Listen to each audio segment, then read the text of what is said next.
Welcome back to another episode of Level Up. Today we are answering the question, what did you Dun, wish dun, you had dun. known when starting your practice? And this comes from Nicole Madonna. Nicole clearly has turned the tables on us, and now we get to answer the question about what we wish we had known.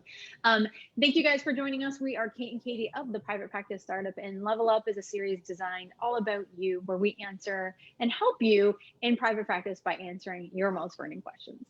Yes, great question. We'll dive in just a moment. But first, thank you to TherapyNotes for sponsoring this series and for being such a great support of Startup Nation. If you're in need of an EHR plus telehealth platform, check them out. You can get your first 2 months for free using code PPS, as in the Private Practice Startup. So let's dive in. Oh my goodness. Thinking back to 2006, that's when I first got into private practice. I was a registered intern at the time. I knew I wanted to go straight into private practice while I was also working in agency work, getting my hours. And I can remember sitting in this beautifully designed office that I was renting and thinking, where are the clients? Where are the clients? Come on, phone, ring. Waiting for the phone to ring. I had my business cards made. I had paid for all this nice, expensive furniture and artwork. I'm like, okay, I come from this family of entrepreneurs. It can't be this hard. I know I'll figure it out, but I know nothing about business. And so I realized that I needed to go on a mission to learn as much as possible about business and marketing and branding. And I really just fell in love with it. And I know Katie will share her story here in a minute. And I think one of the biggest mistakes is not having a plan, not having a marketing plan, not having a clear brand. If I had a step-by-step system to build that solid foundation for my business from the get-go, I wouldn't have had to learn everything the hard way. And it took a long time to do that. And so I would say that not having a plan, not having a marketing plan specifically, or a marketing budget, not being clear on my ideal clients, being a generalist at the time because I had scarcity mindset and thinking I had to work with everybody. And then also not doing my own mindset work in the beginning. I was a registered intern. I was young.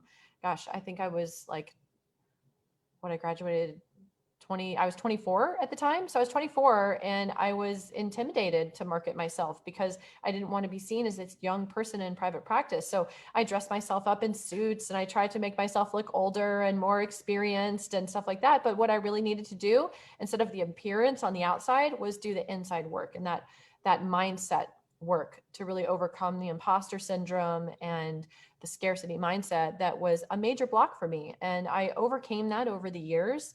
And as I got more experience.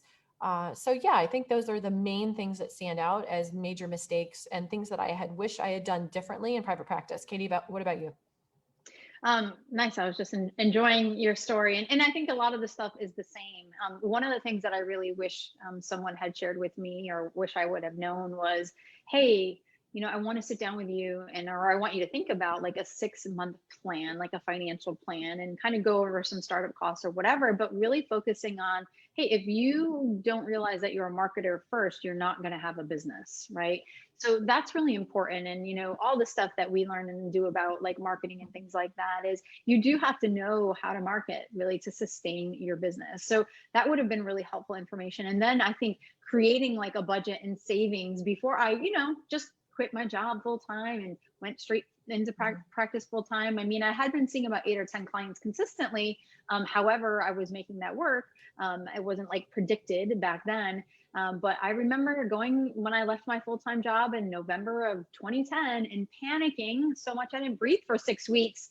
Well, I did breathe, obviously, but I couldn't breathe. Like I couldn't catch my breath. The other thing I wish I would have known is for someone to maybe introduce me to the book, The E-Myth, right? And teach me how to kind of stay in my lane. And my lane and my zone of genius was really serving clients, working on the business, but not doing the things that I didn't know how to do. Like figuring out how to do tech to connect your domain to your email, or building a website. Like I shouldn't have been spending time in those areas. And I should have, if I had that 6 months of planning, have money to outsource. And I definitely recommend, and I practice what I preach, get a coach.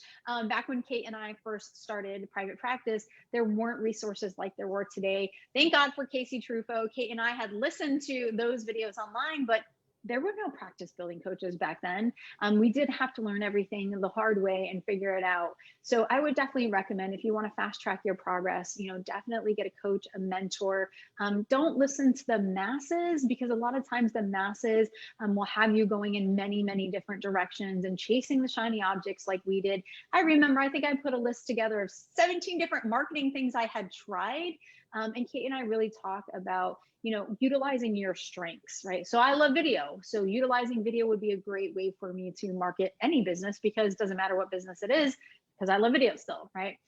So knowing that, and like Kate said, is knowing who your ideal client is. I marketed to the masses just like Kate, because I came from community mental health and I had did so many things of working with foster care, working with children and families, working with parents. I also worked with substance abuse. So I just shared that I worked with all of those, and it was exhausting creating those specialty pages.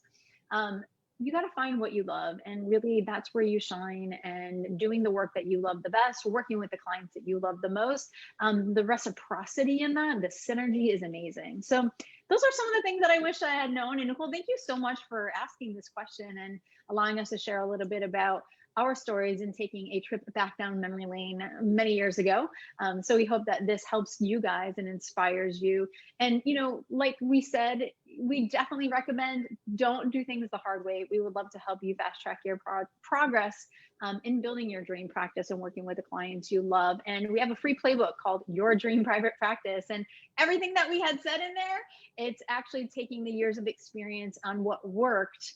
And it's the exact framework of what we've done to build our businesses. So we're giving that to you guys for free. Exactly. We know you will enjoy it. There's a ton of value in there. If you're enjoying this video series and you have additional questions, look for the Ask Us post. It comes out every single Tuesday in our Facebook group, and we will look for your questions there. In the meantime, we're here cheering you on. You guys got this. See you next time. Take care.